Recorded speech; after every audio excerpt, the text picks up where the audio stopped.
Okay, so we proceed with lesson 8, other employee benefits, where we will have a few theory questions and problem questions after the discussion of the concepts.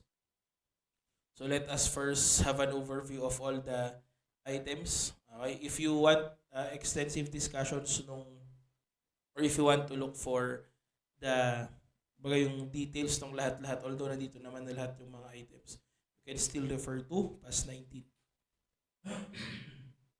Sorry. Okay.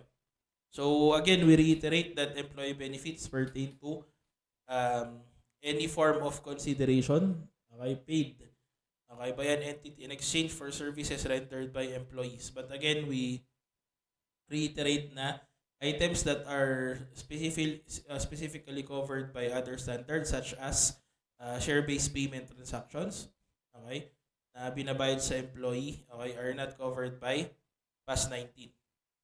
Okay, kasi nga covered siya ng IFRS 2. Okay. Next tayo. We introduced already last time that there are basically 4 categories of your employee benefits. Okay, yung apat na yan are yung short-term employee benefits which covers periods of 12 months or less. Okay?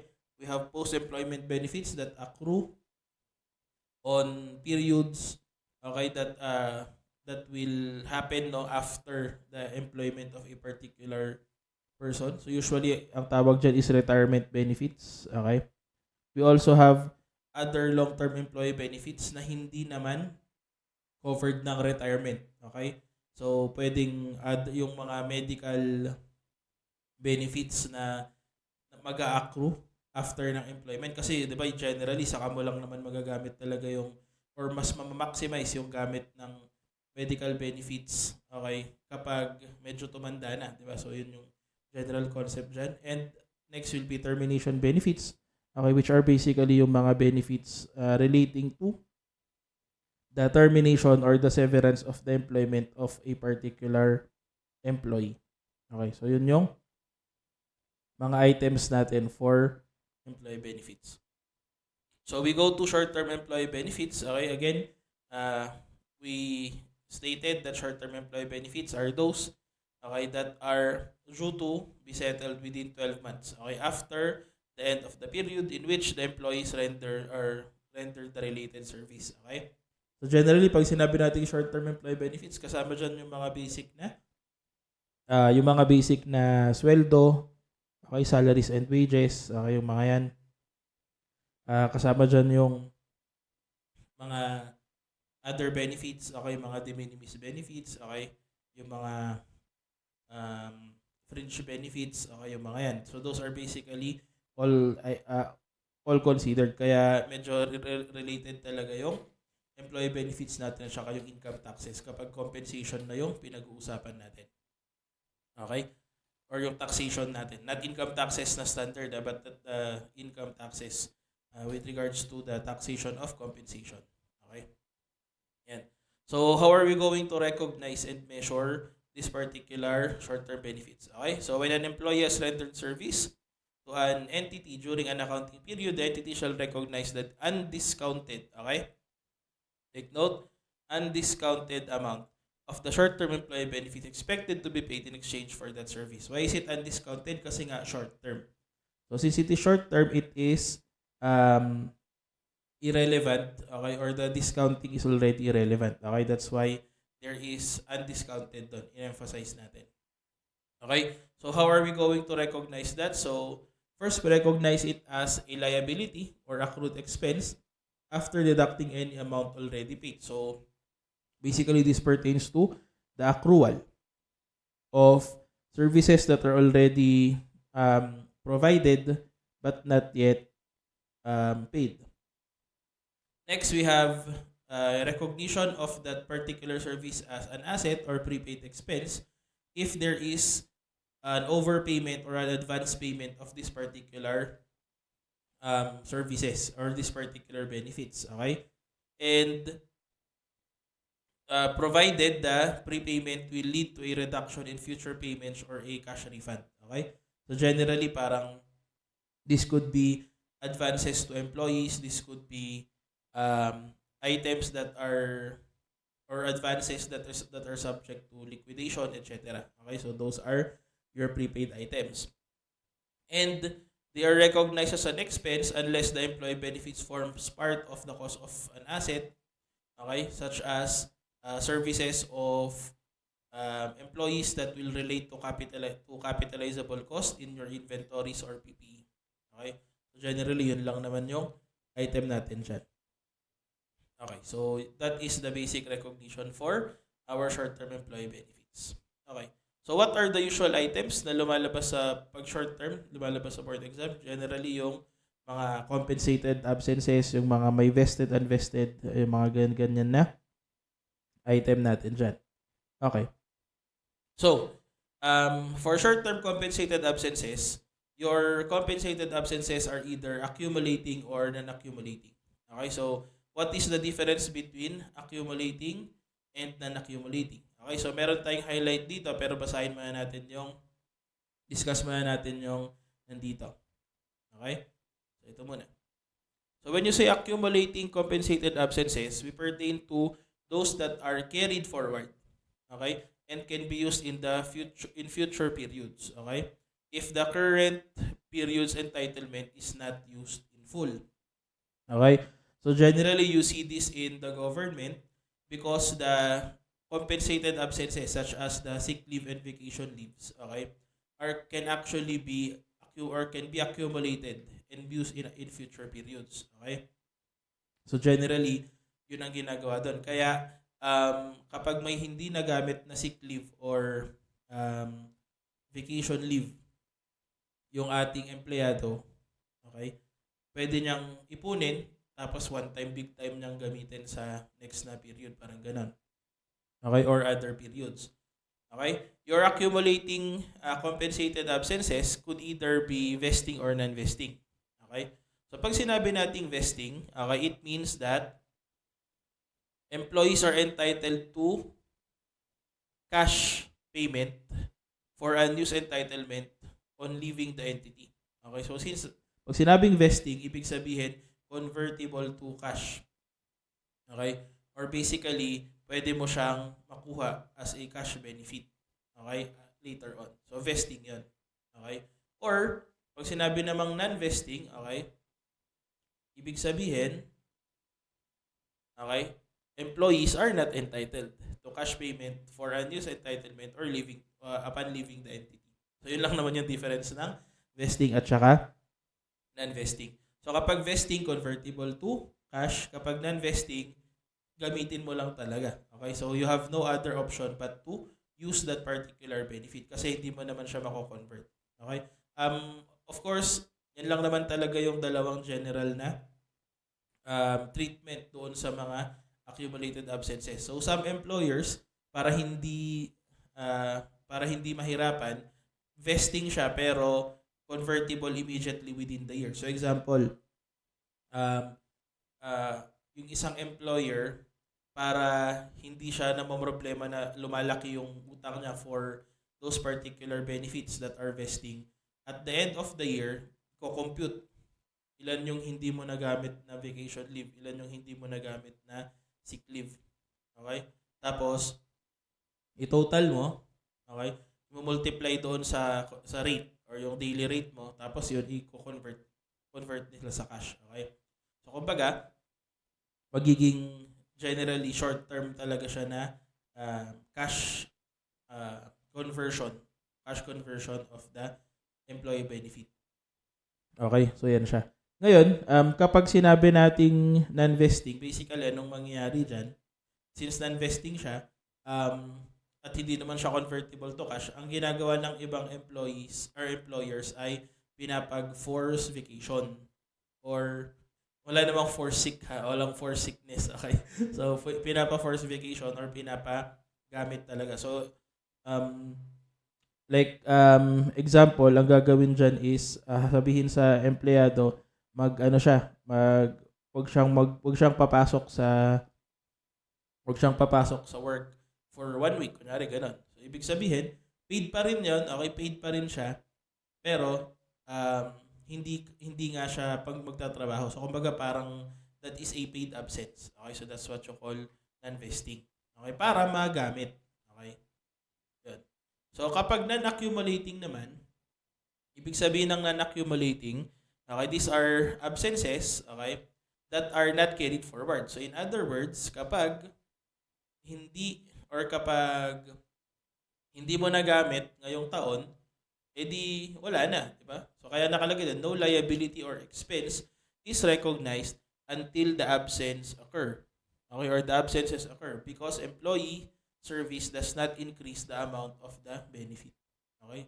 So in other words, since that is non-accumulating, ang gagawin mo lang doon is kapag kapag nagkaroon ng absence, recognize. So kumbaga, recognize as the absence occur. Okay? So in other words, you are going to prepare the entry as the absence was incurred. Okay, hindi katulad ng accumulating na whether na-incur or hindi, dahil entitled yung employee dyan, then kailangan nating i-accrue yung particular na utang na yun or particular na liability na yun, di ba? So, yan siya. So, kung gusto mong madali ang accounting mo later on, i-suggest mo sa employer mo na non-accumulating na lang. Pag non-accumulating naman, hindi na vesting, non-vesting yan eh. Wala na talagang category kasi non-accumulating as incurred lang talaga siya. Okay? So, yan yung mga options mo later on. Kung paano mo i-account ang particular na employee benefit natin. Okay? So, yan siya. So, ngayon, punta tayo dun sa bonuses naman or yung mga profit sharing scheme natin. Okay? So, generally kasi, bonus is if your bonus is a profit sharing scheme in order to entice, okay, or para ma-encourage natin yung mga empleyado na mas mag-perform. Bakit? Kasi kapag may profit sharing or may bonus tayo, ang labas kasi dyan is alam nung mga empleyado kapag mas tumaas yung kita or mas malaki yung profit, mas malaki yung profit share, di ba? So kapag nag-perform sila at mas maganda yung naging end result ng operations ng company, mas malaki din yung ma-allocate on their part. Okay? So, this is a scheme used by entities in order to encourage more active participation of employees. Kasi pag kunyari, ang empleyado, fixed naman ang sweldo, bakit pa sila di ba parang labas, bakit pa ako mag-e-effort, di ba? Fixed naman yung payment ko. So if there is a variable component to my payment, then it will be better. Okay? And it will encourage yung empleyado na mas magtrabaho. Okay? So generally, yung profit sharing natin is in the form of bonus. Okay? So yung bonus natin is computed in 4 ways. Similar to parang partnership accounting, computation of bonus. Pero medyo mas complicated lang in our part. Kasi dito, yung bonus could either be after tax or before tax. Kaya medyo mas magiging complicated yung computation kapag may mga after tax and after bonus effect. Okay. So, formula for yung bonus before tax and before bonus, normal lang. Kunin mo yung profit, multiply mo ng bonus rate. Di ba? Walang problema. Okay? So, generally, after may compute yan, pwedeng ang gagawin dyan is kung ilan yung empleyado, divide mo lang. Okay, so ganun lang siya. Mas simple. Kapag naman the bonus is after bonus and before tax, ang issue natin dyan is kailangan nating tanggalin yung bonus component. Yung bonus component, ibabawas dun sa profit. Diba? So ang gagawin mo dyan, bonus will be equal to, okay, profit minus profit divided by 1 plus your bonus rate. Okay, so kumbaga parang ang ginagawa natin doon is parang kino-gross up natin. Okay, kino-gross up natin yung value. Okay, nung ating profit after, kasi kailangan before tax pero after bonus, di ba? So parang kinukuha natin yung gross up value para pag pinawas natin doon sa mismong profit, yung may iwan yung bonus component na lang. Okay? So yun yung item natin dyan. Okay. Next, paano naman kapag the bonus is after bonus, okay, and before tax. Okay, teka lang. Bonus after bonus and before tax. Teka lang. Parang mali to. This is supposed to be before bonus,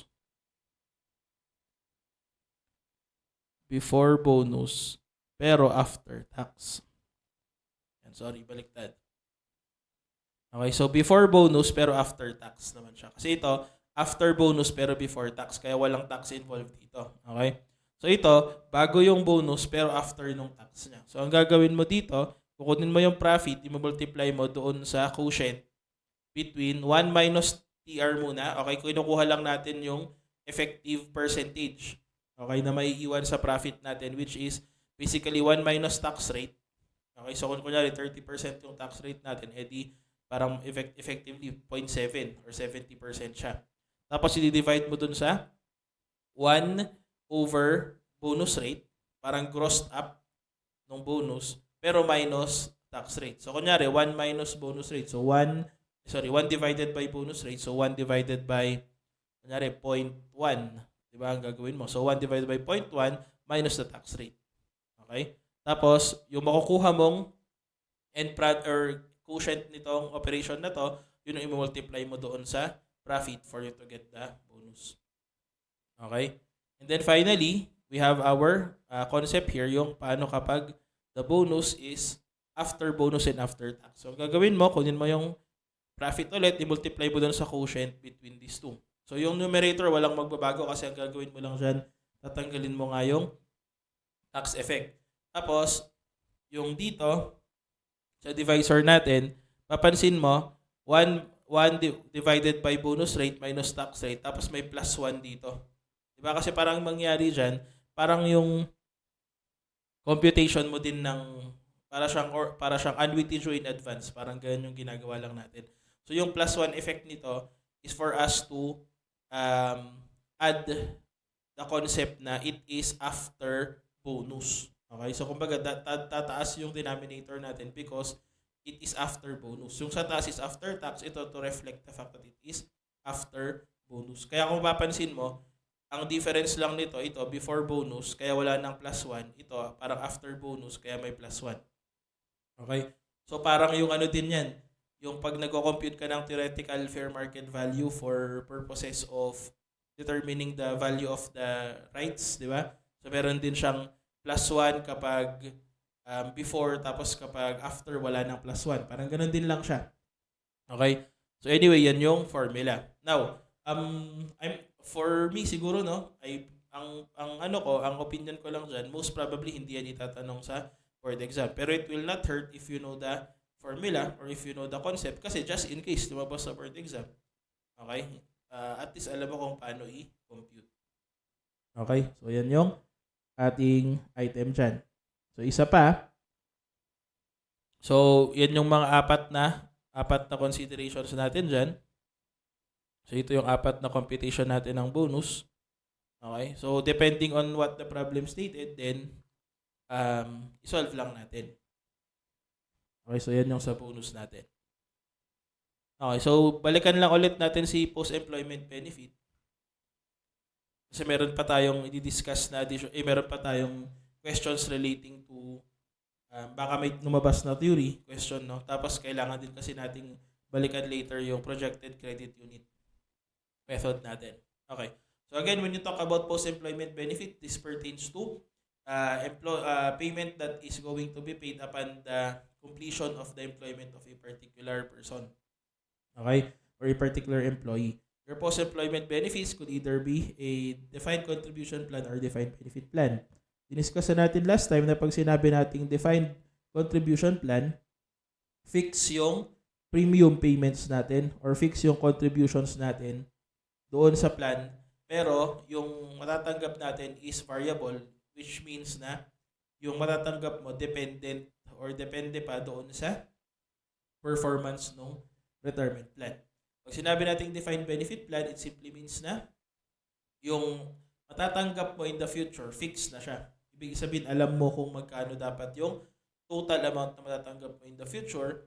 So, ang magva-vary ngayon dyan is the contribution that is going to be paid in order to fund that particular projected benefit.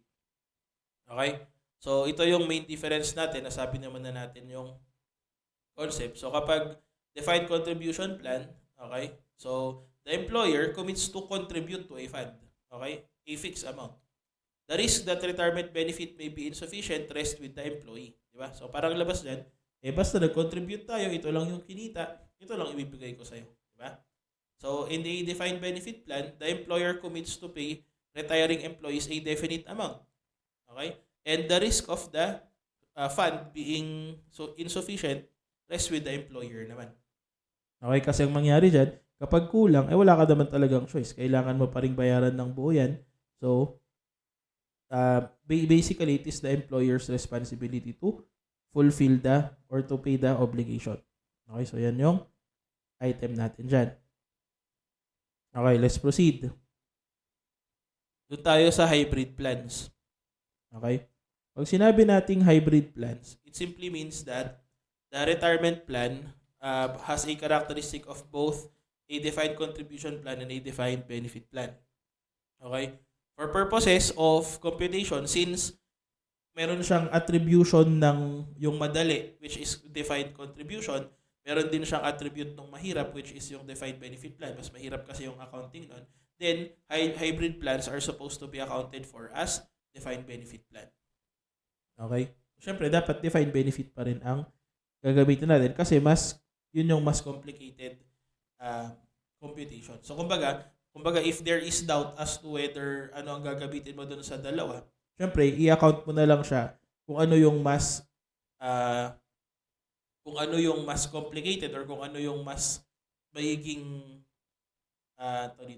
effective na effect na later on, yun na lang. Kaya, ang sinabi dyan, kapag hybrid plan, gamitin mo, i-account mo siya as defined benefit plan. Okay. So, what are other relevant terms with regards to your post-employment benefits? Okay, we have yung tinatawag nating contributory. Okay. So, pag sinabi nating contributory, ibig sabihin, parehas na magbibigay or parehas na ko-contribute sa employer at saka sa employee. Okay? So, generally, ang concept niyan is either pantay sila ng babayaran or mas malaki yung babayaran ni employer. So, pansin mo, parang sa SSS, merong employee at saka employer counterpart kasi generally ang SSS, retirement plan din naman talaga yan. Okay? Which is mandatory or mandated by the government. So, wala ka talagang choice. Kailangan mo magbayad ng SSS kahit galit ka sa SSS, etc. No? So, kailangan mo talagang gawin yan. It is a contributory plan kasi magko-contribute sa employee, kinakaltas yan sa sweldo mo, tapos merong employer counterpart. So, generally, parang pag i-compute mo, parang times 2. Okay, doble yung i-contribute ng employer for every contribution of the employee. Pag sinabing non-contributory, obvious na yan, non-contributory, si employer lang ang magko-contribute. So, walang counterpart si employee. Okay? Pag sinabi nating funded, okay, kasi minsan baka magkamali ka ng understanding sa word na funded at saka unfunded. Pag sinabi nating funded, ang concept lang niyan is meron talagang separate na pondo that is entrusted to a particular trustee. Okay? Or specific na amount na pinapahawak mo sa third party. Okay, yun yung funded. Okay, kaya siya funded kasi alam mo secured. Okay, secured yung ating pondo. Okay, tapos si trustee na kasi yung mag-a-assume ng obligation for the retirement benefits. Okay, so ibig sabihin kapag mag-retire yung isang employee, sasabihin ni employer, pumunta ka na kay ganito. Pumunta ka dito sa ating trustee. Pagkatapos, pwede ka nang humingi or humingi ka ng payment nung employee benefits mo. Okay, so yun yung concept ng ating funded. Kapag unfunded, hindi ibig sabihin walang pondo. Ang ibig lang sabihin, walang separate na inassign or inallocate na pondo for a trustee or for a third party. Okay, so ang nangyari, si employer na lang mismo yung naghahawak ng pondo, pagkatapos siya yung magbabayad ng retirement benefit later on. So kaya siya nagiging unfunded. Okay? So, yun yung basic concept natin dun sa funded at saka unfunded. Okay. So, yan yung relevant terms natin dyan. Okay. Punta tayo dun sa next, yung tinatawag na multi-employer plans at saka state plans. Okay. So, pag sinabi nating multi-employer plans at saka state plans, okay, syempre magkaiba yung dalawang yun ha. Pag sinabing multi-employer plans, it means that there is a pool of funds or assets, okay, contributed by various employers. So, ibig sabihin, parang ano yan, parang isa siyang company or isa siyang trust fund or isa siyang third party na retirement plan. Okay? Na kung saan lahat ng mga member employers or isang mga member companies, ang gagawin nila is magko-contribute sila dyan pagkatapos yung multi-employer plan na yan, sila yung magbabayad ng benefit. Okay, so parang ganun siya. So, ang isang example niyan is yung multi-employer plan for private education companies. Okay? So, ang gagawin dyan, ang pangalan na parang PERAA, Private Education, Retirement, Annuity, etc. Parang ganun. Okay, hindi ko kasi memorize eh. Yung PERAA is, ano nga ba meaning nun? Private Education, Retirement, Annuity Association. Yun pala yung last word niya. Okay? Private Education, Retirement, Annuity Association. So, ang ginagawa nun, lahat ng mga private education or mga private schools, sabihin mo na para mas mabilis, yung mga private schools, pwede silang mag-member dyan. Tapos ang gagawin nila kapag mayroon silang kinakaltas na retirement plans, doon nila nire-remit. Okay? Tapos, bahala na si PERAA or bahala na yon na magbayad later on nung retirement plan nung employee. Okay? Or yung employee na mag-retire. So, yun siya. Multi-employer plan. In other words, para siyang mutual fund, pero hindi naman kasi natin nire-risk yung pondo. Okay? Na masyado. So, ang purpose lang talaga is to accumulate enough funds in order to pay up yung ating empleyado later on. Okay? Yan. Tapos, meron din tayong state plan. Pag sinabi naman nating state plan, from the term itself, state, di ba? So, these are retirement fund that are established by the government, okay, by operation of law, ginawa yan ng batas, in order to pay up yung ating retirement later on. Okay, so parehas lang siya, multi-employer plan, state plan, parehas lang yan. Ang difference nga lang kung private ba yan or public, di ba? Private ba yan or government control? Parang ganun yung ibig sabihin natin dyan. Okay. So, again, example ng state plans is basically kung government employee ka, GSIS. Okay?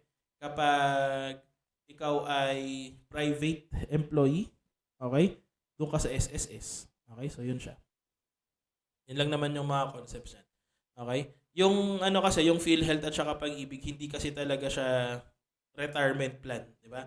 Kasi yung PhilHealth is for health insurance yun. So, hindi talaga siya for retirement purposes.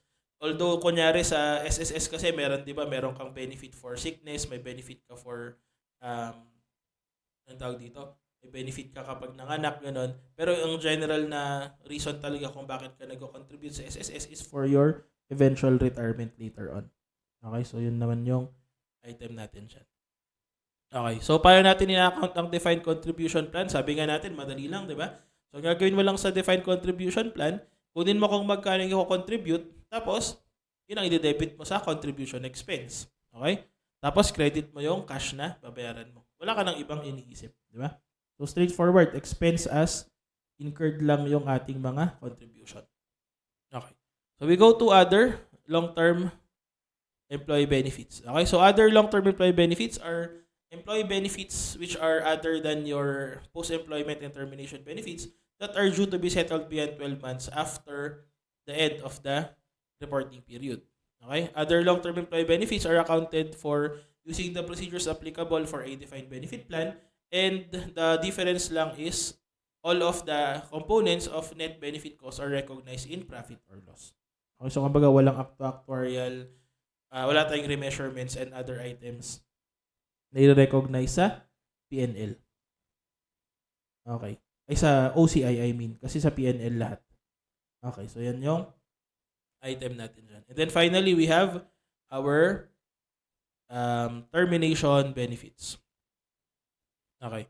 So termination benefits pertains to benefits that are going to be paid as a result of the severance. Okay, or puputulin na natin yung relationship natin between the employer and the employee. Okay? Which is either through or because of number one, an entity's decision to terminate an employee's employment, okay, before the normal retirement date. Okay, so kumbaga, you're fired. Ganun yan. Okay, yun yung labas niya. Or an employee's decision to accept an entity's offer of benefit in exchange for the termination of employment. So yan naman ay ikaw ay magre-resign. Okay, so ganun lang yan. Either ikaw ay tinanggal or ikaw ay aalis, di ba? So ganun lang naman yung concept niyan. Di ba sa taxation meron yung tinatawag natin na voluntary at saka involuntary na termination, di ba? So sa taxation later on iisipin mo ano ba effect nung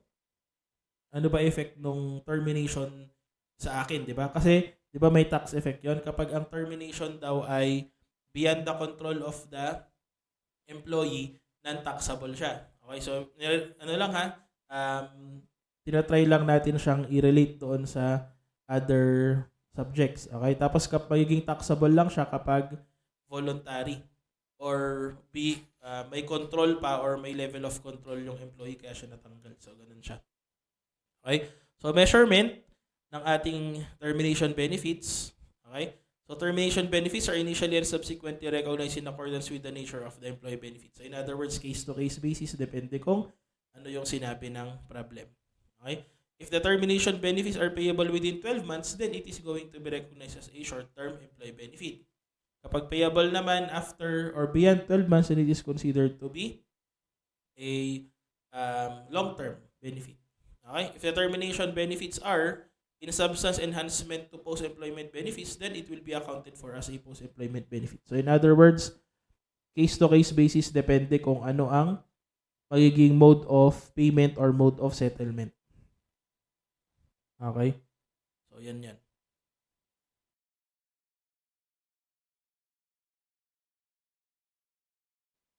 Okay, so we go to the theory questions. We only have 10 questions relating to yung employee benefits natin.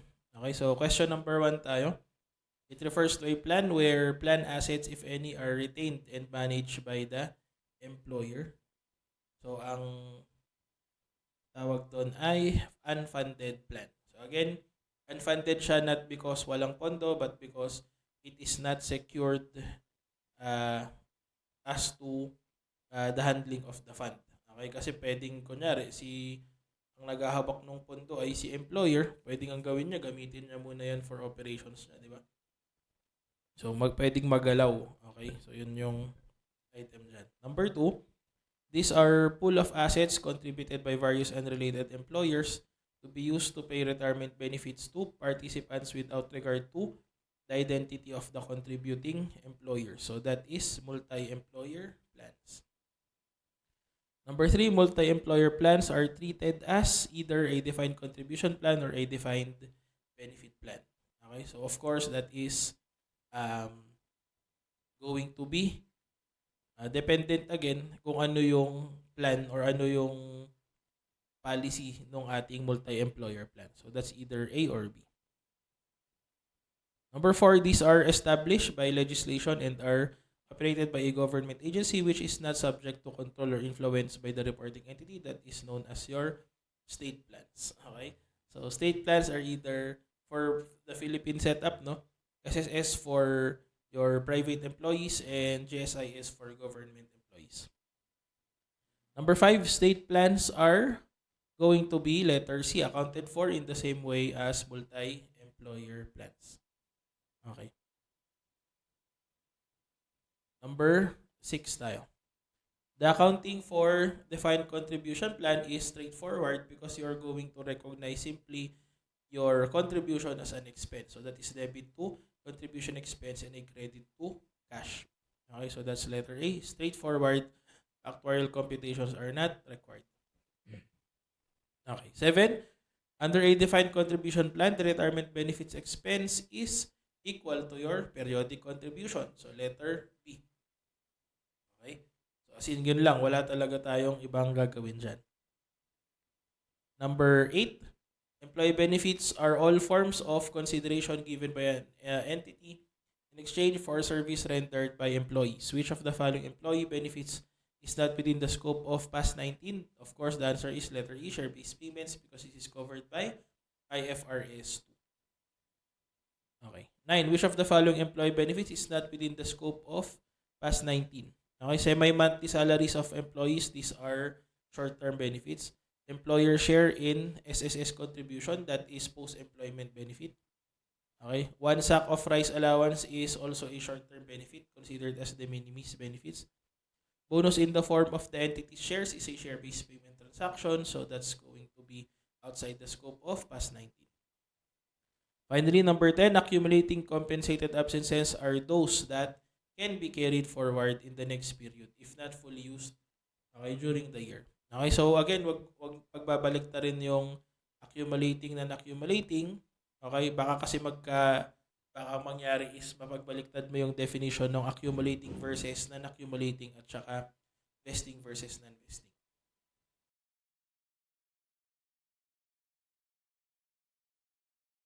Okay. So we go to our problems.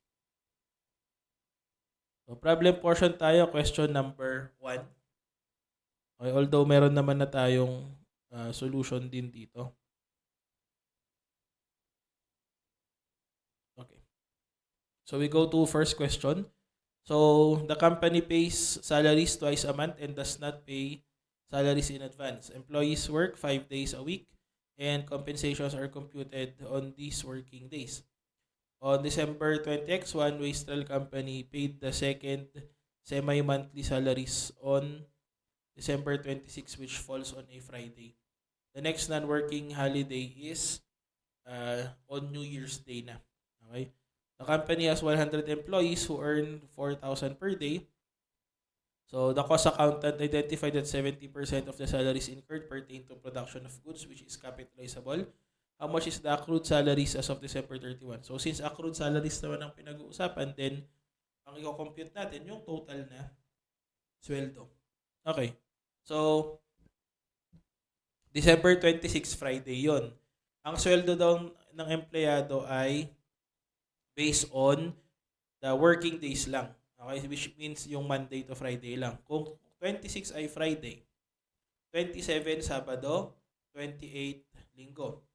So mag-work na lang tayo ng 29, 30, 31. 3 days na lang. Okay? Kasi yung hindi daw holiday yung 30, hindi rin holiday yung 31 kasi ang next non-working holiday daw is New Year's Day na. So, ibig sabihin 3 days, okay, tayong magtatrabaho. Okay, again, wag mo ibibilang si 27 and 28 kasi yun ay weekend. So, the computation now will be 100 employees. Okay? Multiply natin ang sweldo daw ay 4,000 per day. Okay? Sayang naman ng ganitong sweldo. O kayang trabaho yan. Diyan na lang tayo, 4,000 per day. 100 employees who earn 4,000 per day. Okay? Each yun each. Okay? Pagkatapos, 3 days. So, times 3. Okay? So, yun na yung sagot natin. So, pag maglalabas tayo ng calculator dyan for computation purposes, then that's going to be 100 employees times 4,000 per day times 3 days. So, that's 1,200,000. Okay. So, yan yung item natin dyan.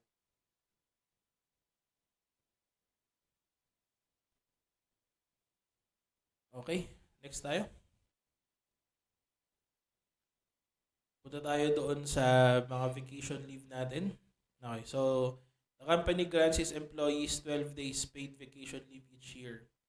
Per the policy of the company, employees are required to take vacation leave each year, but not necessarily for their entire vacation leave entitlement. So, magbabakasyon lang pero hindi necessarily ubusin mo. Okay?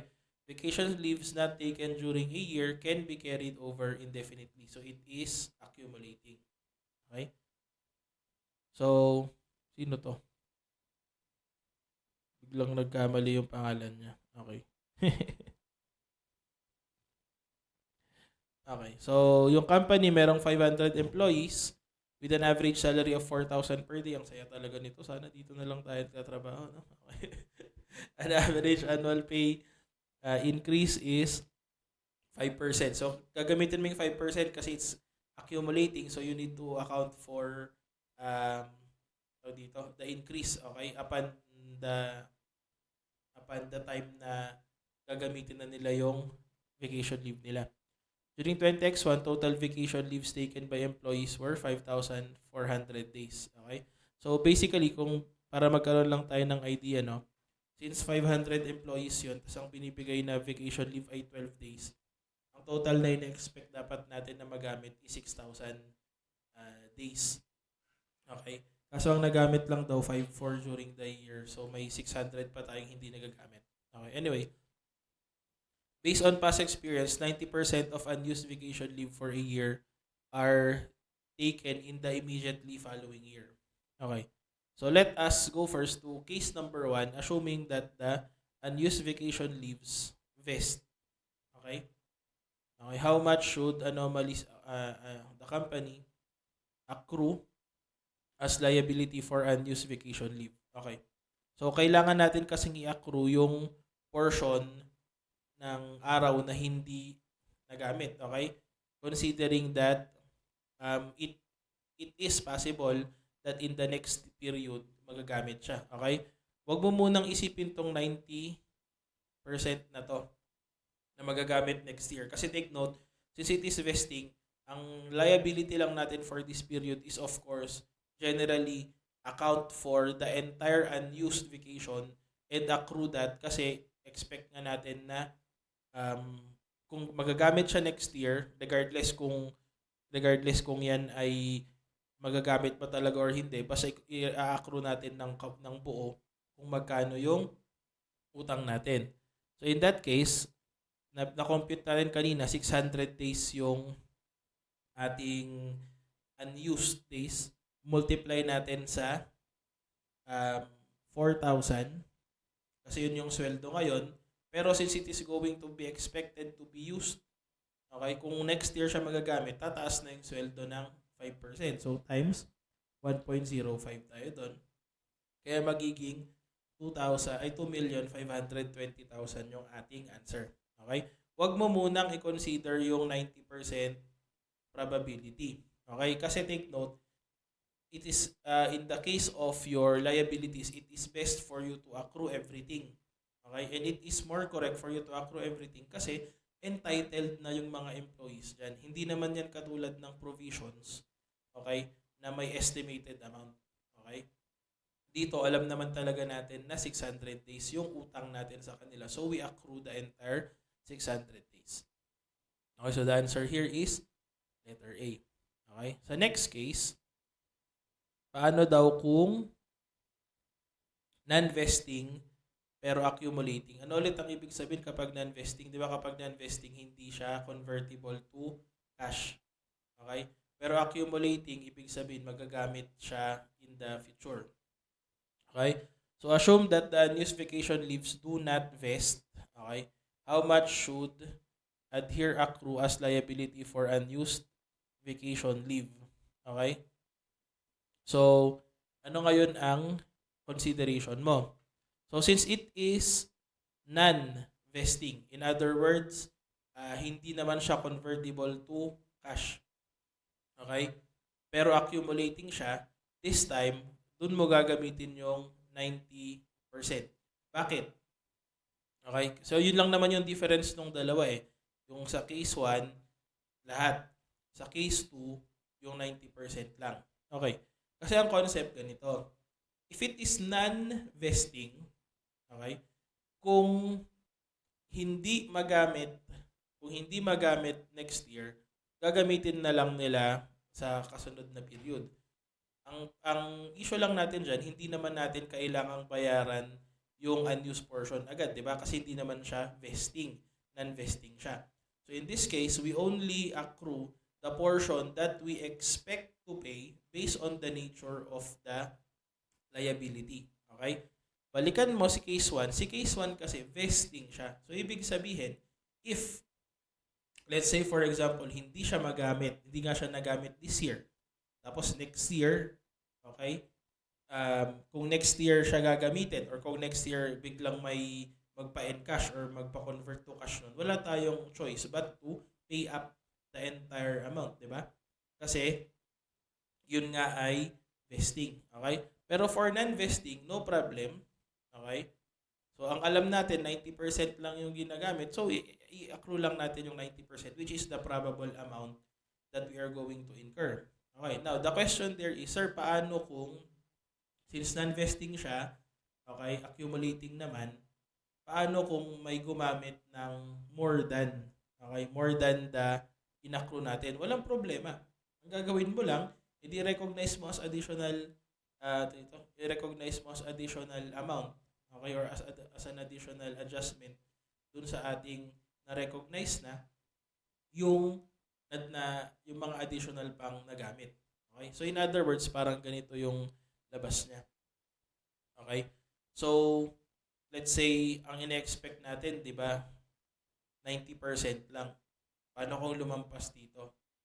Ang tanong diyan is it going to be recognized as part of P&L? Or is it going to be recognized as an adjustment to retained earnings? Kasi yun yung issue diyan eh. Okay? Diba? Na-earn, yung portion kasi na yan was already earned in the previous period. Okay? Pagkatapos, magagamit lang in the future. Kaya nga tayo nag-accrue, di ba? Okay, para doon tayo sa liability magbabawas. So, in case na yung liability natin na-use up na, tapos may gumamit pa ng additional vacation leaves, then you simply recognize that as an adjustment to retained earnings. Okay?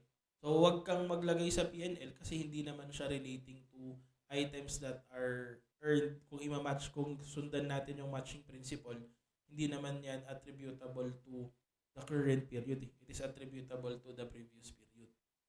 So sa retained earnings ka mag-a-adjust. Okay, so parang ang labas, debit to retained earnings, credit ka pa no additional cash na or additional ang tawag dito, parang additional na amount relating to the vacation. Okay, so yun lang naman siya. Sige. Next, we go to the bonus computation. So ito na yung 4 na situation natin kanina. So, bonus computation tayo. 4 cases. Yung una is before bonus and before tax. Yung next is after bonus and before tax. Tapos yung pangatlo is yung before bonus pero after tax. May isa pa yata yan eh. Ito, yung pang-4. Yung after bonus, after tax. Okay, sige. So, sundan mo lang naman yung formula dito. So, the company grants bonus to employees in the form of profit sharing.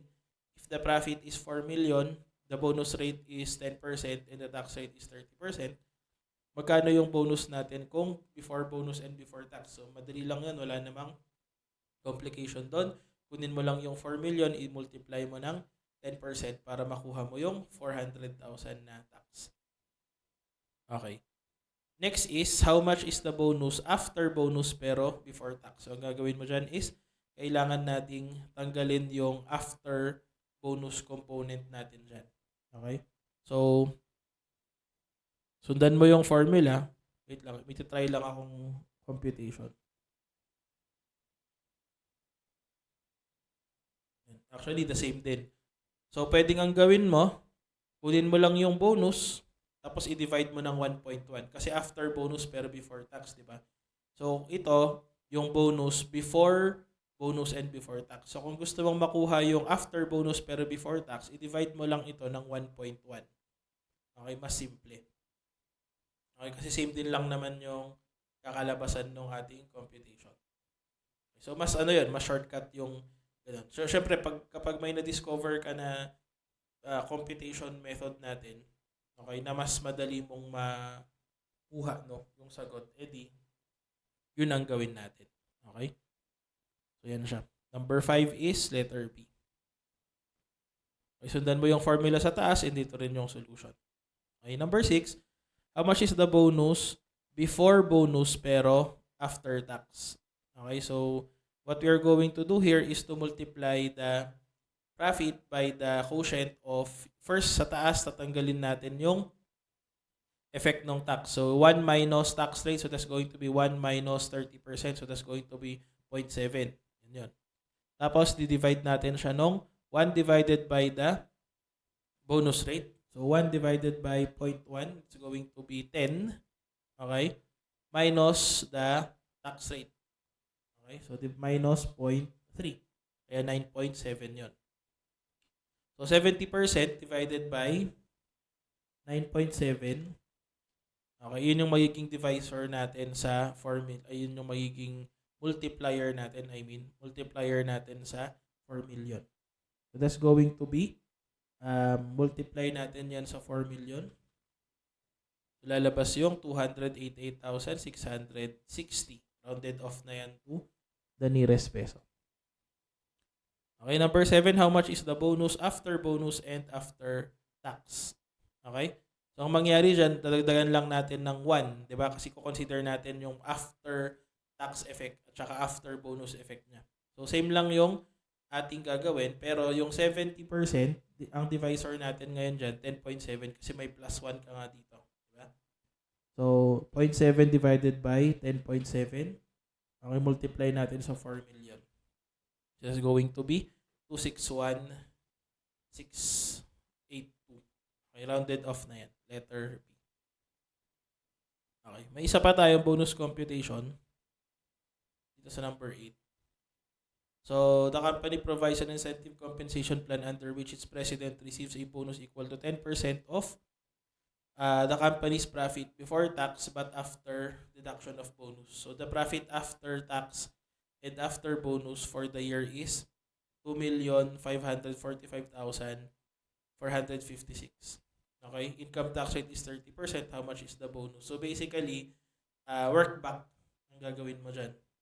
So yung 2,545,456, this is already after tax, di ba? So ang ginawa dyan, yan na yung 70% kasi natanggal na yung 30%. So i-gross up natin, divide natin ng 0.7 para makuha natin yung after tax.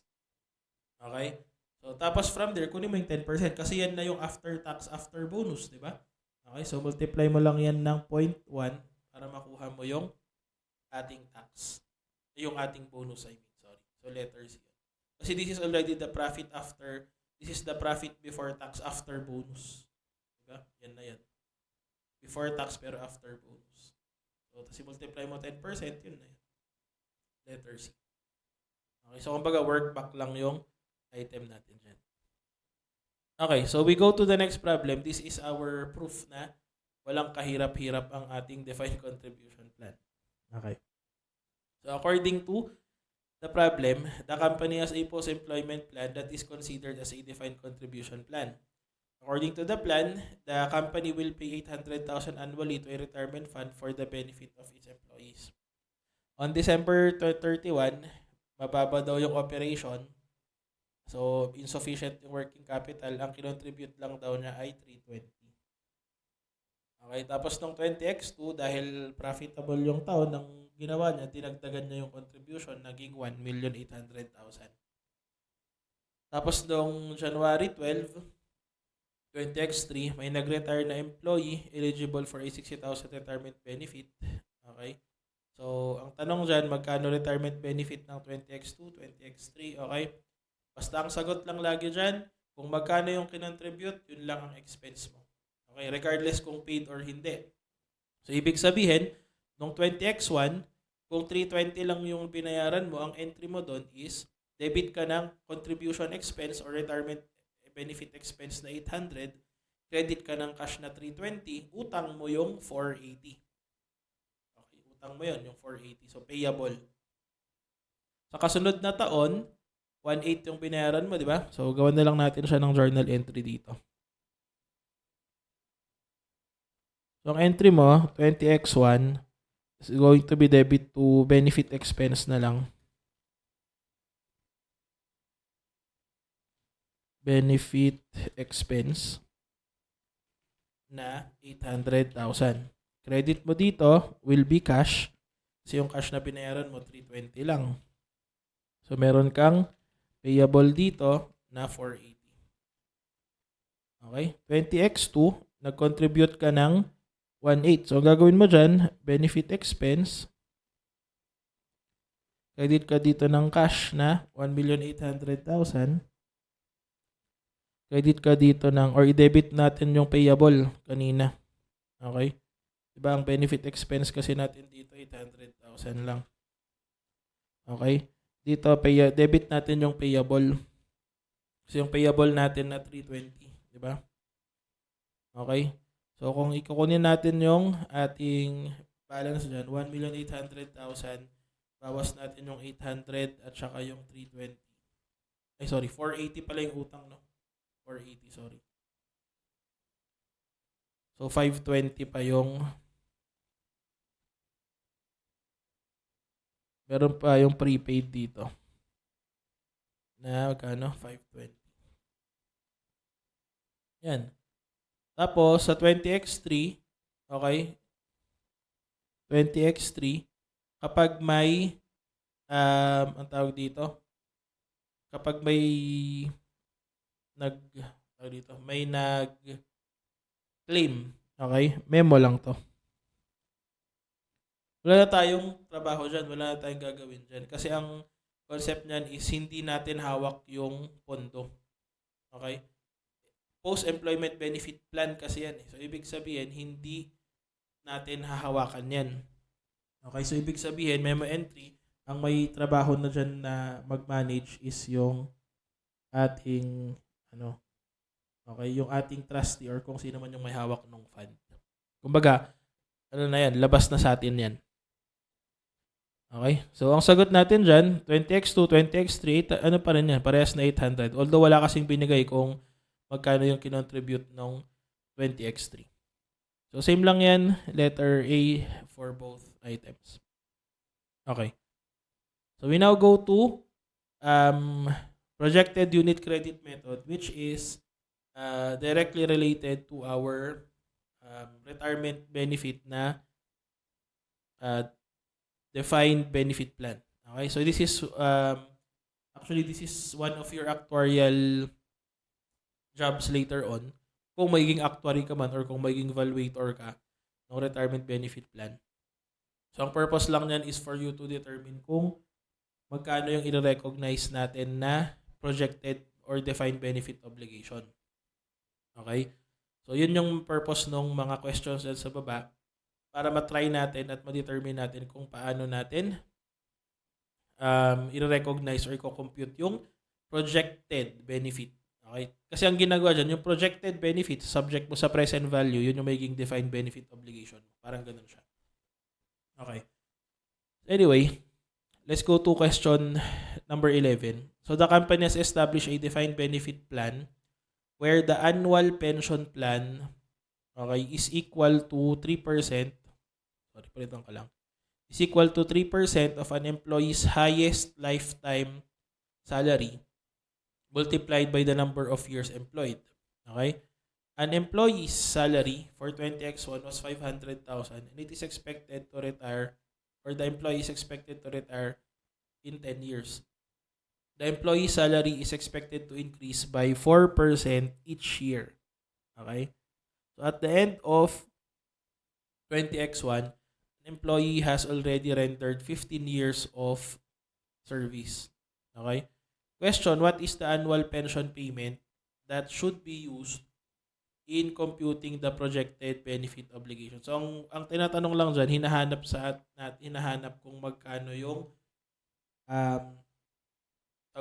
magkano yung pension, sabi doon, what is the amount of pension payment, okay, that should be used in computing the projected benefit obligation. So in other words, magkano yung ini-expect na annual pension payment in the future. Okay. So, isolve natin yan. Okay. So, syempre, ang issue natin dyan, hindi naman binigay yung mga present values, hindi binigay yung mga future value, di ba? So, tayo na mismo yung magko-compute ng future value natin. Okay. So, first of all, ang una natin gagawin is kailangan nating alamin kung magkano yung future salary natin. Okay, future salary level. Kasi di ba hahanapin natin yung final salary level as provided in the problem. Okay. So, what are we going to do? So, kunin natin yung future value. Actually, pwede namang ang gawin mo. Ano ka? Kung kunyari, gusto mo yung medyo mahaba, ang gawin mo, yung sweldo niya ngayon, tapos magi-increase in 10 years, di ba? At 4% each. So, 500,000 times 1.04 times 1.04 times 1.04. So, ganun yung pwede mong gawin, di ba? Para ma-compute mo. Pero, syempre, kung may calculator ka at gagamit ka na lang ng future value computation, since basic calculator lang yung pwede natin gamitin for now and expect natin for future board examinations, yun lang talaga. So, present natin yung 1.04 tapos future value, di ba? So, times tayo dyan. Yung 1.04, yan na mismo yung year 1. Okay? Next na mag-enter ka, year 2 na yon. 3, 4, 5, 6, 7, 8, 9, 10. Okay? So, nung kinompute ko yung future value factor, so, lagay lang natin dito yung solution natin. Okay? Future value factor of 1 at ko na lang FVF na lang. Of 1 at 4% for 10 periods. Okay, is equal to 1.48. Okay, sa akin. Kasi based on the information, whole number yung lumalabas. So, expected mga 2 decimal places lang yung ginamit dyan. 2 or 3 decimal places. So, gamit na lang tayong 2 decimal places. Pagkatapos, hanapin natin yung nearest answer later on. Okay. So, itong 1.48 na to, okay, multiply natin doon sa current salary level. Okay? Ang current salary level natin is 500,000. Okay, so ibig sabihin, yung future salary level natin is equal to yung 500,000 times yung 1.48. Okay, so expected natin 740. Okay? 740. Yung future salary level natin. Okay. Ano yung sinabi? Slow company has established a defined benefit plan where the annual pension plan is equal to 3% of an employee's highest lifetime salary. Ito na yon. Okay. Multiplied by the number of years employed. Okay? So take note, ang kino-compute natin dito is the current service cost. Okay? Current service cost. Okay. So ano ngayon ang gagawin natin dyan? So 740, yung 740 na to, okay, which is the future salary level, multiply natin ng 3%, kasi sinabi 3%, di ba? 3% daw yung annual pension. Tapos, multiplied by the number of years employed. Okay? So, syempre, wag mong i-compute yung hindi pa niya na-serve. Ang kino-compute lang natin ngayon is kung magkano yung na-serve na niya. At this time na nagko-compute tayo ng salary niya, nakapag-provide na siya ng service for 15 years. Okay? So, ang sagot natin dyan, kung tinatanong yung annual pension payment that should be used in computing the projected benefit obligation times 3% times 15 years. Okay?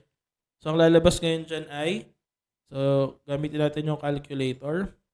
So, 740 times 0.03 times 15. So, that's 333. 333,000. Okay? So, yan yung annual pension payment. Okay? So, in other words, yan na yung ine-expect natin na utang natin doon sa empleyado as of now. Okay? So, yan yun. Kaya yan yung sagot natin dyan. Okay. Kung okay. So kung magko-compute ka naman based on current salary level, edi kung current salary level lang, edi gawin mo yung 500,000 times 3% times 15 years. Yun lang ang sagot mo. Lalabas yung letter D. Okay, compute natin ha. Kung current salary level tayo, 500 times 0.03 times 15 years, so that's going to be 225. So letter D. Baka kasi, ang isagot mo is letter D. Okay? Lalabas yung letter D kung hindi ka na nagpo-project. Okay? Yung 225 na sagot, yan ay lalabas kapag nasa PIP ang sinasagot natin is SME. Kasi sa SME, ang ginagamit lang current salary levels. Pag sabing SME, small and medium size entities ha. Okay? So yun. Pero in this case, ito sagot natin. Okay? Yan. Kaya letter C yung sagot. Okay. Next, we go to number 12. Okay? So, yung company nag-establish ng pension plan for its employees. The annual pension payment to be made is based on the employee's highest lifetime salary level ulit, multiplied by 2%, okay? Multiplied by the number of years in the company. Okay. So, wait lang. Emphasize lang ulit natin, ito is now the total. This is the projected benefit obligation. Okay, so yan siya. Okay. The projected benefit obligation, kung gusto mo siyang ma-consider as a current service cost, subject mo pa siya sa present value. Kasi 'di ba, ito yung expected na benefit na babayaran mo, pero sa future mo pa gagawin yung bayad, 'di ba? So i-subject mo pa sa present value, pero wala kasing sinabi doon sa problem kung ano yung discount rate na ginagamit. So hindi natin mako-compute 'yun. Okay? So anyway, yun. So balik tayo number 12. So we have 500,000 employee salary, parang yung sa kanina. Nakapag-provide na daw siya ng 10-year service. Salaries are expected to increase 3% per year. And the key employee is expected to retire in 25 years. Oh, shucks. Medyo maano lang to, no? Medyo madaming pindot lang to kasi 25 years.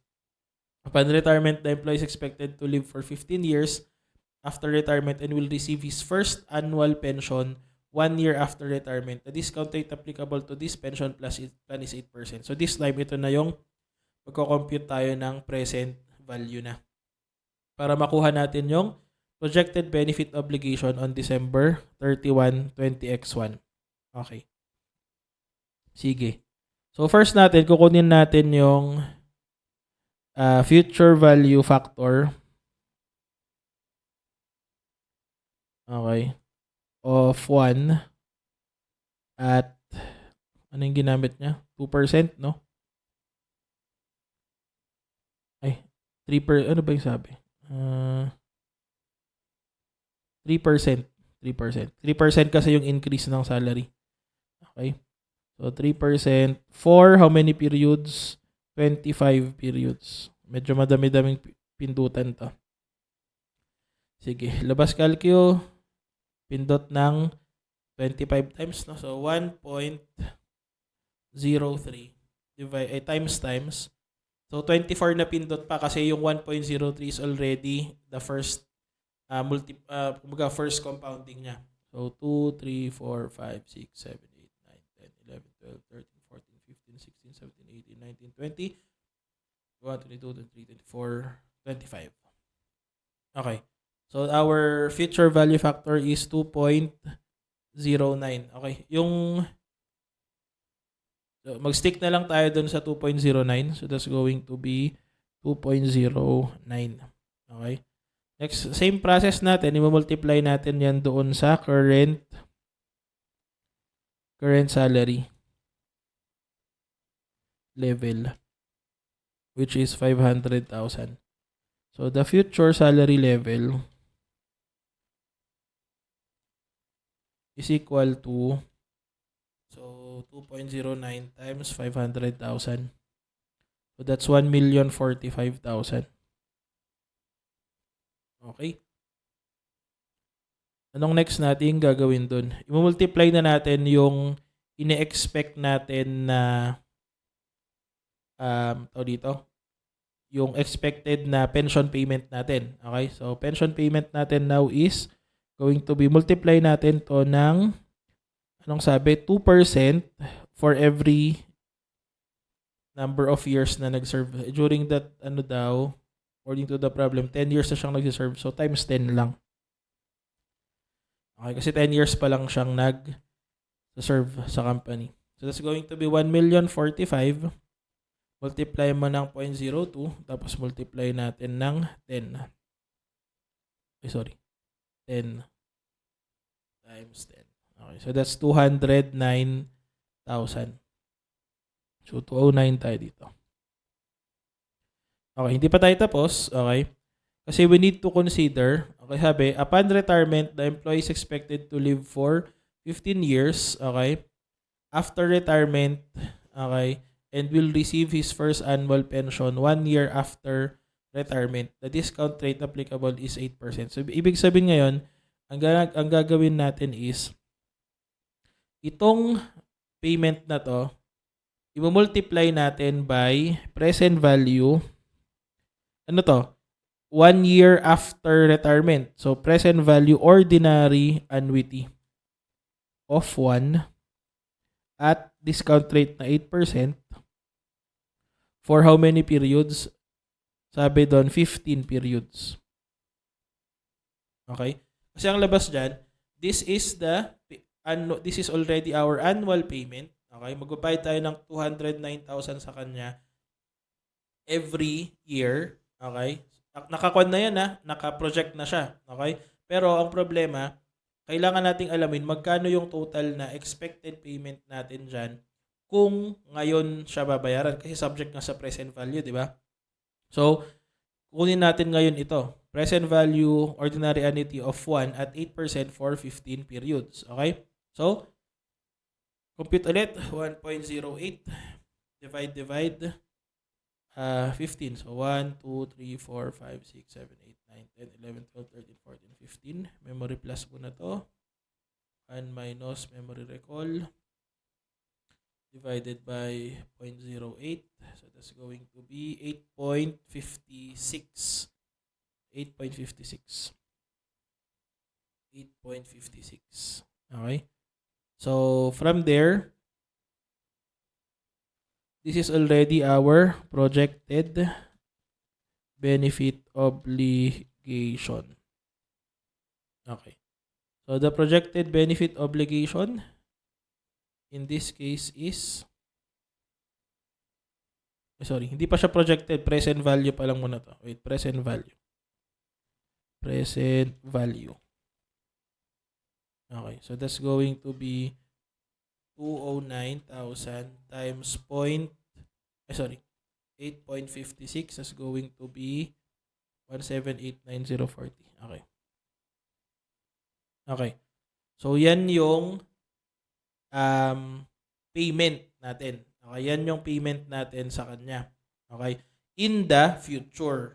'Di ba? Kasi parang mangyari diyan, after nang mag-provide ng service, ito yung babayaran natin. Kaso, annuity kasi siya. So, from the time na mag-retire siya, magbibilang ka ng 15 periods or 15 annuities yung gagawin nating payment. So, at that time, ito yung total na present value ng obligation natin upon the time na mag-retire na siya. Okay? Ang issue natin dyan is, kung ngayon natin i-compute ito, kunin natin yung present value niya today. Okay? So, this is present value upon retirement. Okay? Retirement. Okay? So, yan yung present value na upon retirement. Ang kukunin natin is yung present value ngayon.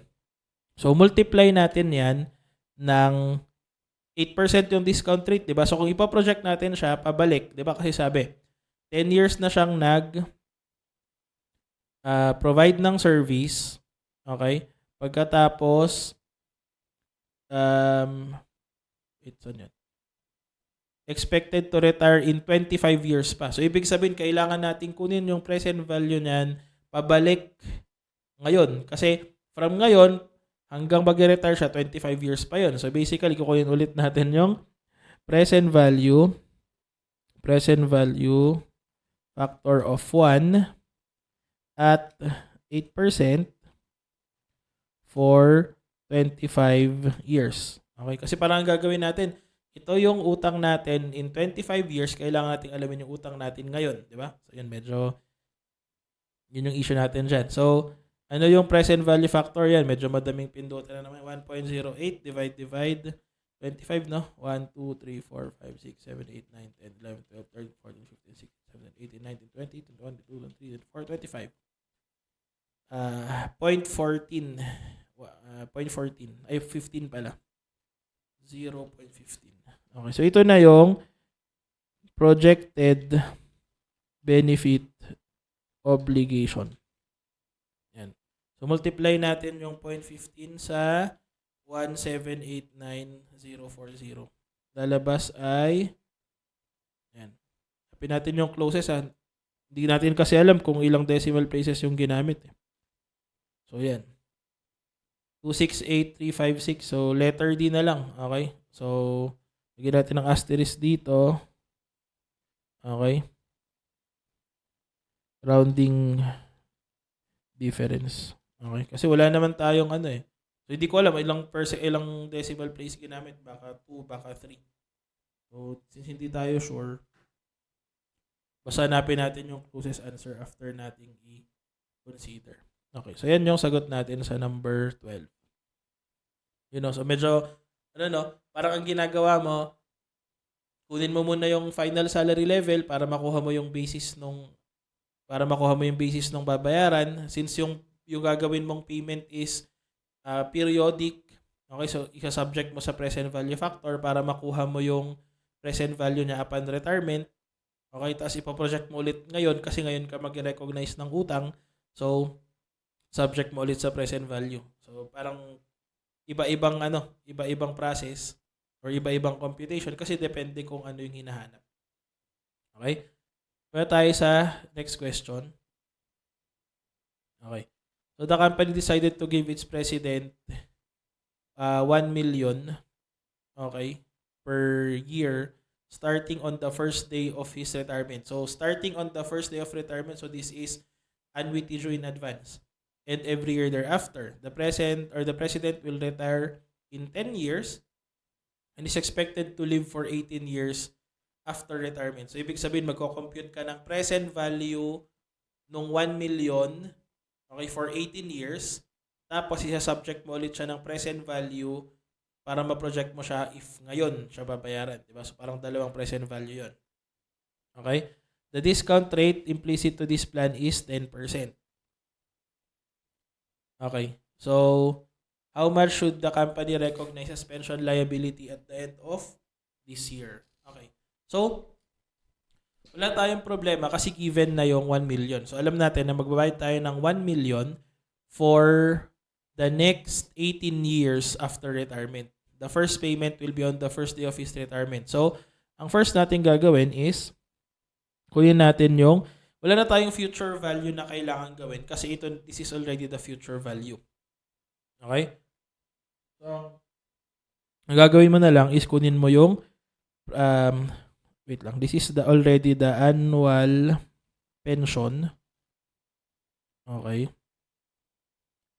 The annual pension is already 1 million. Okay?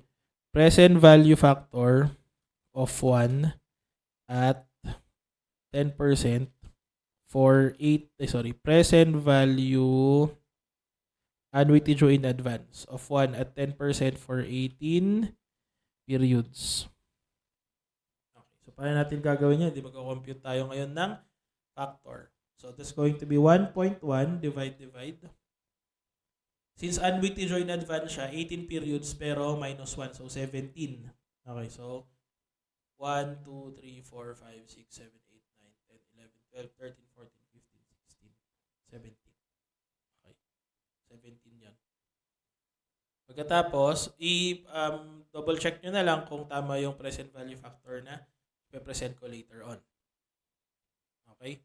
Tapos, 1 minus yung nakuha natin na lump sum. Tapos divide natin ng 0.1. Tapos plus 1 pa. Okay. So, ang present value factor, try nating mag 4 decimal places. Tingnan natin kung ano yung... Okay. So, from there, this is already the present value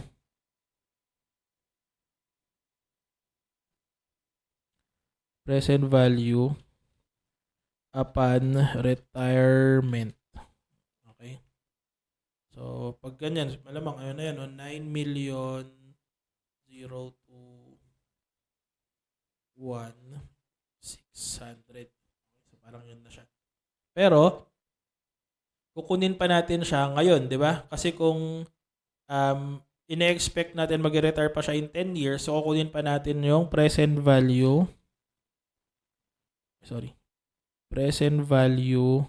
of 1 at 10% for 10 periods pa. Okay? Kasi parang ang mangyari, ito yung present value ng utang after 18 years. Or after 10 years. I mean, after 10 years, ito na siya.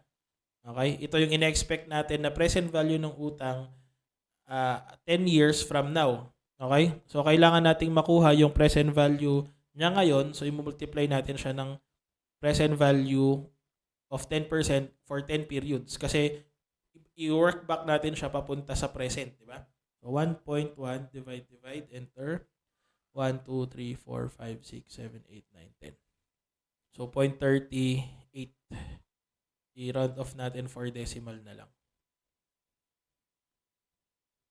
Yun. Okay? So, this is now the pension or projected benefit obligation. Yan. Projected benefit obligation, defined benefit obligation, pare-parehas lang yan. Okay? So, the answer here will be, so yung 9,021,600 times 0.3855, that's, ito. D7. Yan. So, closest, letter C ang sagot natin. Okay, so, lagyan ulit natin ang asterisk, rounding difference.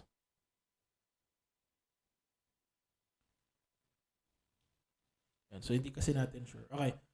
In the case of the board examination, it is possible na ibibigay na sa'yo yung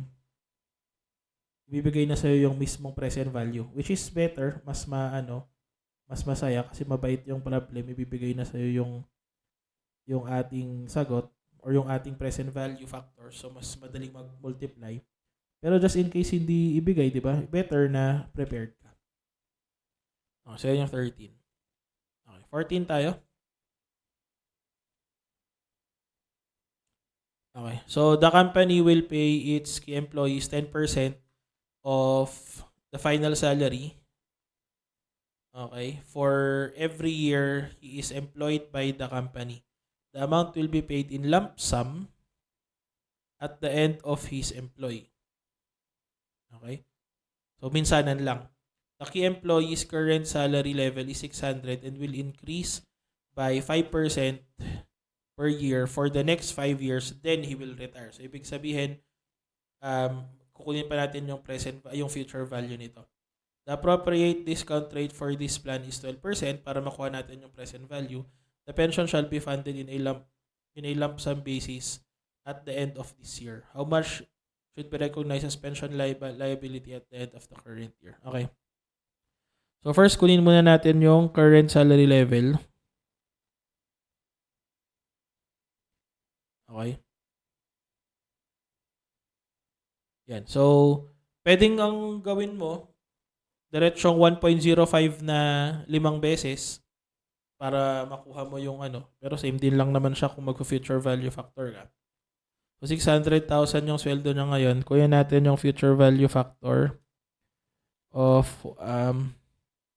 1 at 5% for 5 periods. Okay. So, calculate tayo dito. Actually, same din lang naman yan. So, 1.05 times.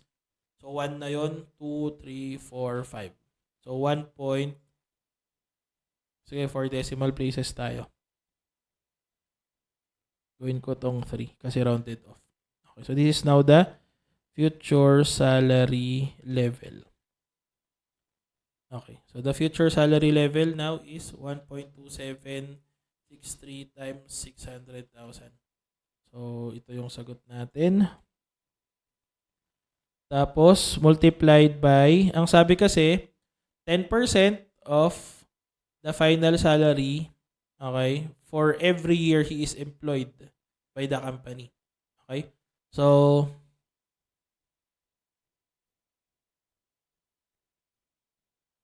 walang sinabi kung ilang years na siyang employed, no? So, ibig sabihin, magbibilang lang tayo ng 5 years lang mismo. Kasi ngayon lang daw magsa-start pala sinabi, the pension shall be funded in lump sum basis at the end of this year. So, ibig sabihin, diretso, 10%, okay, tapos times 5. Okay, kasi yun yung ating gagamitin. The key, sabi doon, 10% of his final salary for every year he is employed by the company. The amount will be paid in lump sum. The key employee's current salary level is 600. Pero wait, kung for every year he is employed, so parang kasama pa dapat yung current year, no? So parang 6 years dapat. Try muna natin yung 6 years. Kung walang lalabas na 6 dun sa 6, edi 5 ang gamitin natin. Kasi based on the information, for every year he is employed. Okay? So, although technically, pwedeng for every year he is employed from the start na nag-establish ng plan. Okay? Or kung from the time na including the current year. So, either 6 gagamitin natin or 5. So, start muna natin gamit kasi hindi natin clear kung or hindi clear sa problem kung ano gagamitin natin eh. So, try natin yung 6. Kung walang lumabas na 6, gawin natin 5 years. Okay? So, from there, so yung sagot natin times 0.1 times 6 years. So, that's going to be ito. Tapos, subject natin sa present value, 12%. So, next 5 years and then he will retire. Okay, so ibig sabihin, kunin natin yung 5 periods pa. So, that's going to be present value of 1 at 12% for 5 periods. Okay, so 1.12 divide, enter, 1, 2, 3, 4, 5. So, 4 decimal places. Yan. So, ito na yung ating pension liability. Projected benefit obligation. Okay. So, kung 0.5674 gagamitin natin times yung 459,468, that's 760. Okay. So, tama lang tayo. Ito yung lalabas kasi. 26702. So, rounding difference lang siguro yon. Ulit. Yan.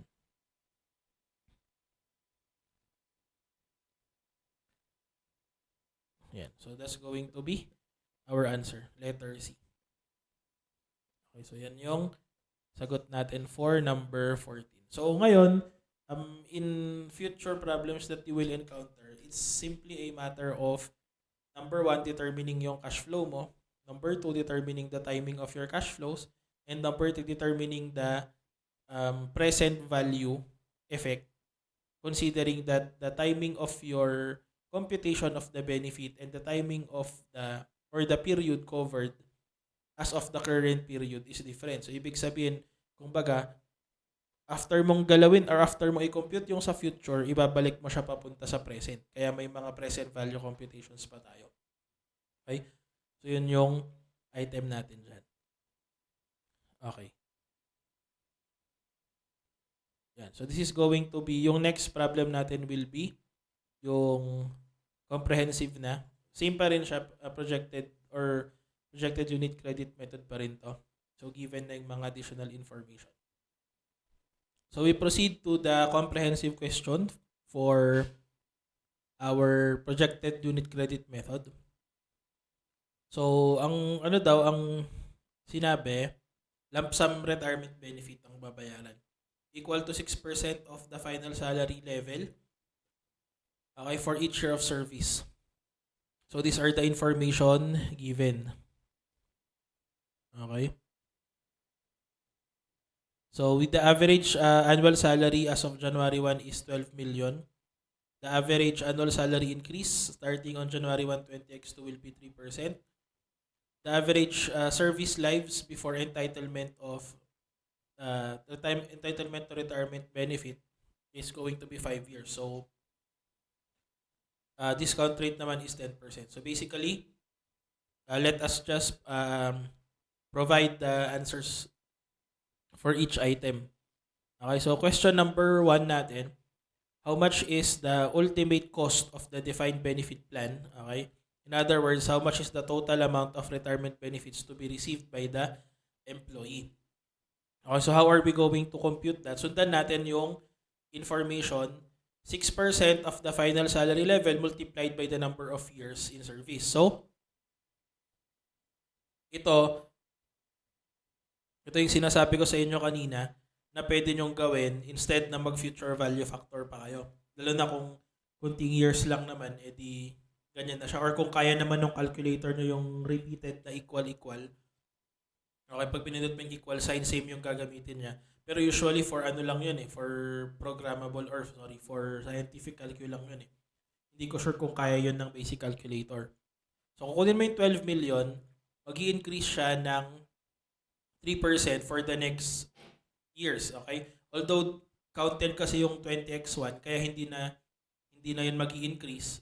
Ito na yung first year, magi-increase siya ng 3% for the next years. Okay? So 1, 2, 3, 4 kaya 4 years lang. So lalabas yung 13 million as the final salary level. Multiply natin siya ng 6% kasi yun daw yung amount ng ibabayad on a lump sum multiplied again by the number of years in service. So this is the amount multiplied by ilang taon ba siyang magpa-provide ng service. Diba minimum yung sinabi yung entitlement mo to the benefit will be after 5 years na service. So times 5. Kaya ang lalabas dyan is ito. So ito na yung lump sum na ibabayad sa'yo after 5 years. Okay? Now, the question is, how much is the current service cost? Okay? The current service cost pertains to your final salary level, okay, yung na-compute natin dito, multiplied by the entitlement for each year, okay? Tapos, i-subject mo siya sa present value, okay? Kasi, ang tanong ngayon dito, kasi kung titignan mo yung solution, no?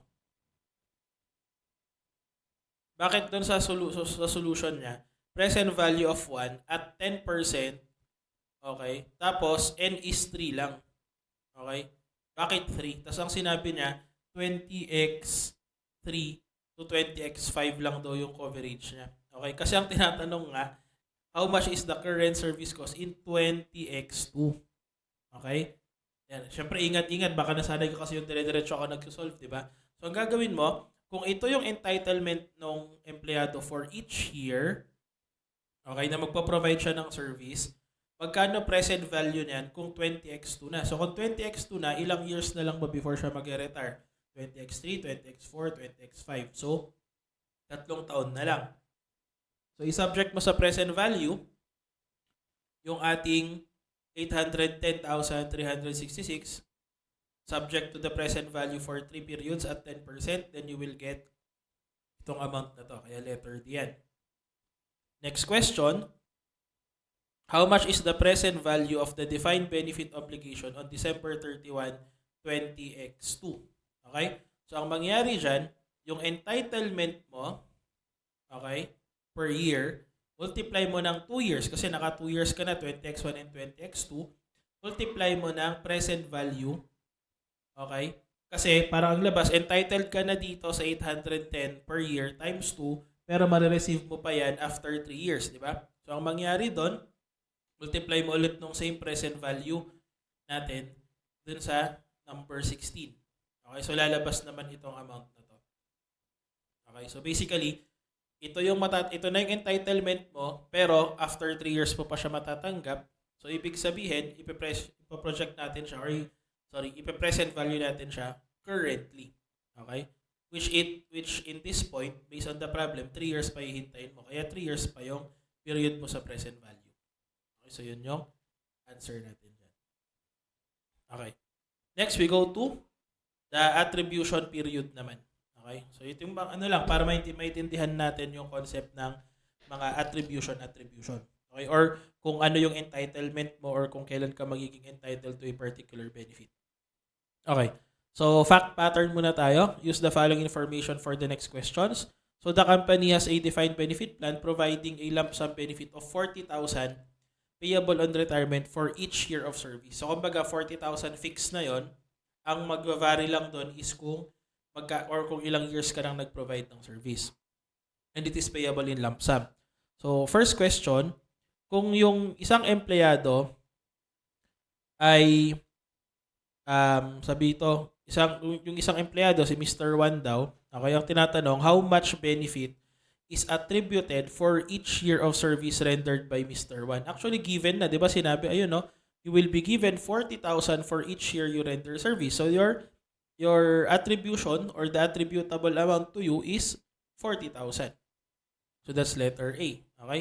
So walang issue dyan. Walang masyadong kwento dyan. Case 2, yung medyo may solution, if kunyari, in year 1, nag-render sa ng 1 year, okay, how much is the current service cost for the year, assuming the appropriate present value factor is this? Hindi natin tatanungin kung bakit yan yung present value factor. Basta, ang concept, bakit pine-present value? Kasi, you are, or si Mr. Juan, is entitled to 40,000. However, the 40,000 is only payable to him upon his retirement. So, hindi naman tinatanong sa atin kung ano yung present value factor. So, kung gusto mong i-work back, bahala ka nang mag-determine kung paano mo kukunin yan. Pwede kang mag-trial and error, pero syempre, nakakaloko lang yan. Okay, basta ang concept niyan, kaya may present value factor kasi there is still a number of periods na kailangang mag-serve. Or may hinihintay pa tayo na retirement period before makuha ni Mr. 1 yung perang yun. Kaya pag sinubject mo daw sa present value, yung 40,000, ito yung current service cost. Okay? Yung letter A. Okay? Next, if in year 3, Mr. 1 has rendered cumulative 3-year service, how much is the present value of the defined benefit obligation? Okay? Assuming appropriate present value factor is ito na daw. So, pag tumataas, di ba yung pag tumataas or lumalapit sa 1, yung present value factor, ibig sabihin, mas kunti na lang yung hihintayin mong period before mong makuha yun. Pero anyway, ang gagawin mo lang doon, ito yung per year, 40,000. Pagkatapos, 3 years ka lang nagpo-provide ng service. Pero maghihintay ka pa ng certain period before mo makuha yung pera. So, as of this point, ito pa lang daw yung present value mo. Kaya ang sagot ay letter C. Okay, so basically, ganoon din naman yung ginagawa natin dun sa ibang problem. Okay? Next. Ibang ano naman to, ibang question to. So the company has a defined benefit plan which provides a monthly pension of 2% of final salary for each year of service. The pension is payable from the age of 65. So 65 onwards, no? May monthly ka na matatanggap. Mr. 1 is an employee of the company. Okay? It was estimated that Mr. 1's final salary level is 120 per month. So at least wala tayong problema. Binigay na yung 120 per month.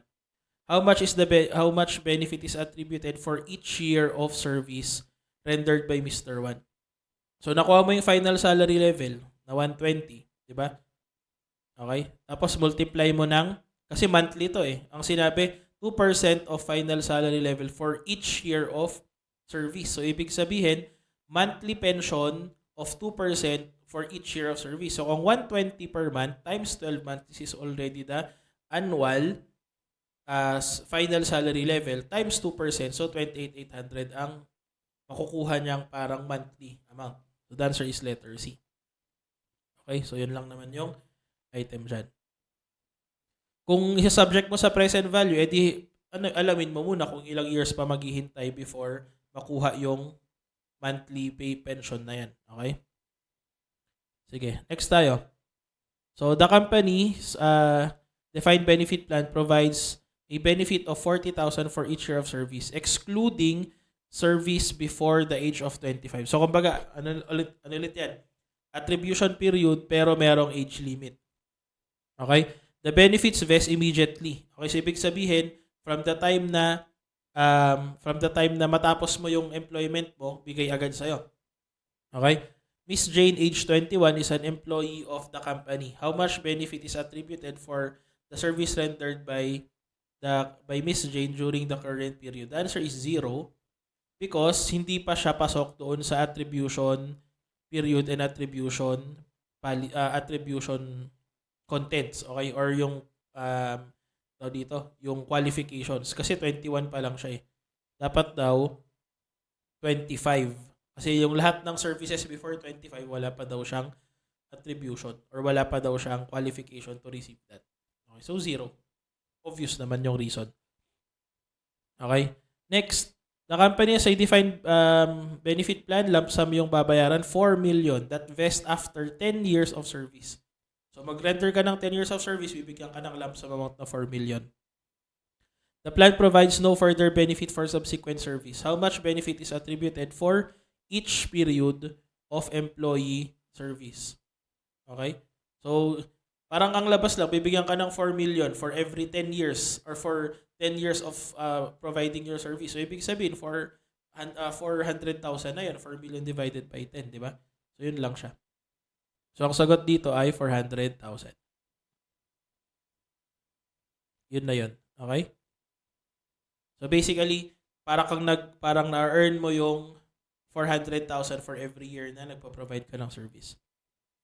Okay? Tapos take note, lump sum kasing ibabayad sa'yo yan. Okay? Next.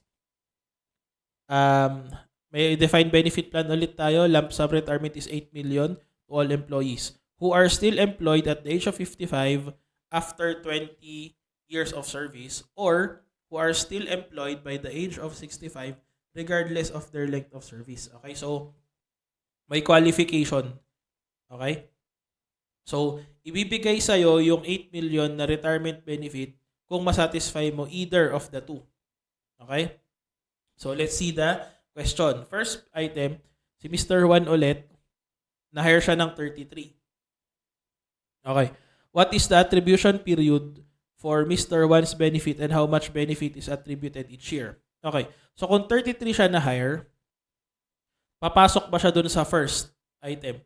Who are still employed at the age of 55 after 20 years of service. So, parang ang labas yan, kung 33 siya, dagdagan mo ng 20 years ng 20 yon, so magiging 53. Diba? So, 53 yung labas doon. Kaso, ang problema, who are still employed at the age of 55. So, hindi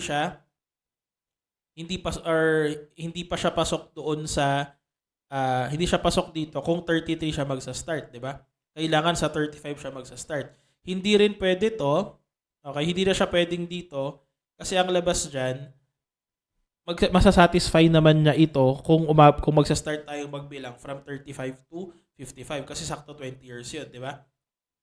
So ang labas diyan, hindi na ito ang hihintayin niya. Ang hihintayin na lang niya yung first. Ito siya. So ibig sabihin ang attribution period ni Mr. Juan is yung 35 to 55 kasi saktong 20 years 'yun. Okay? Kung kunyari na-hire siya ng mas later than 35 years old, syempre, hindi siya ang gagawin doon is maghihintay pa siya ng another 20 years. Okay? So, ay ang malamang kung hindi na siya qualified dito na siya sa next. Okay?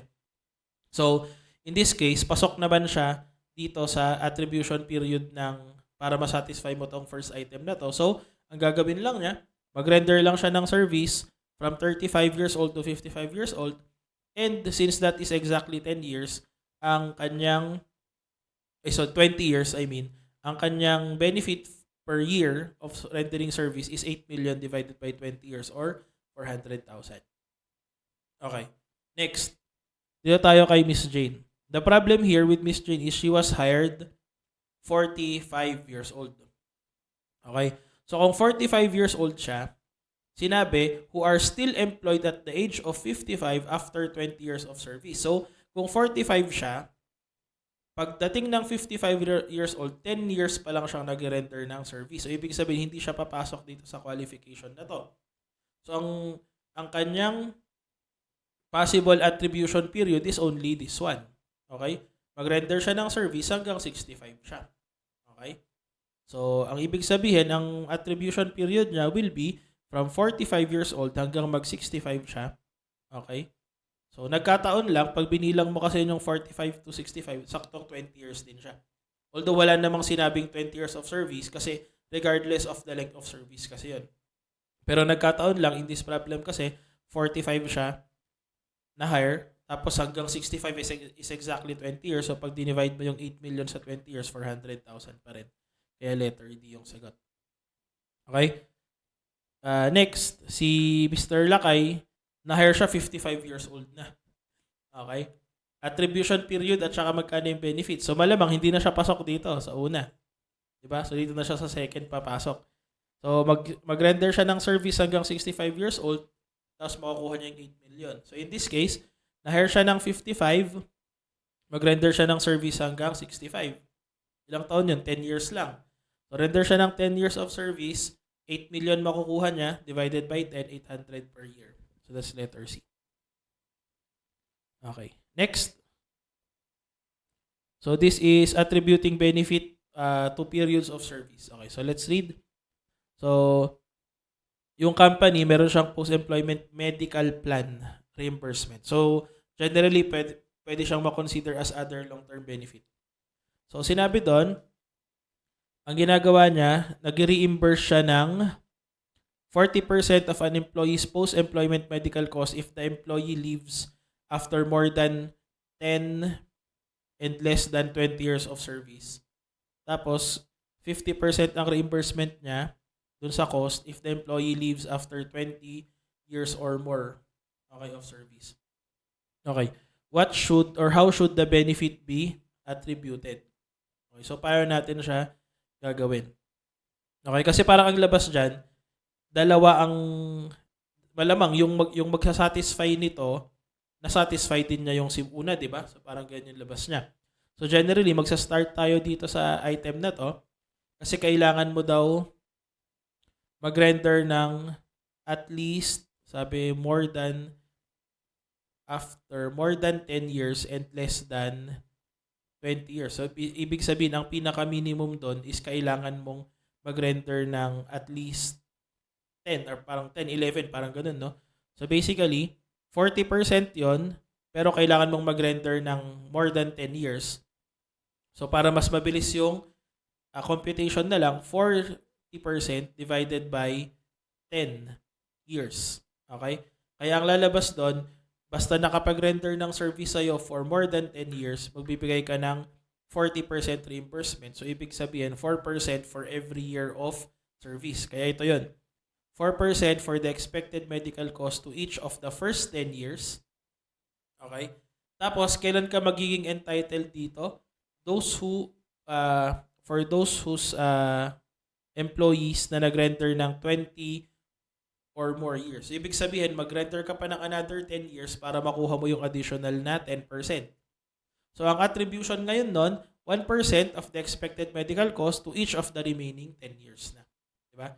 So, parang ang labas doon, for a span of 20 years, masispread yung 50%. Yun nga lang, for the first 10 years, 40% agad makukuha mo.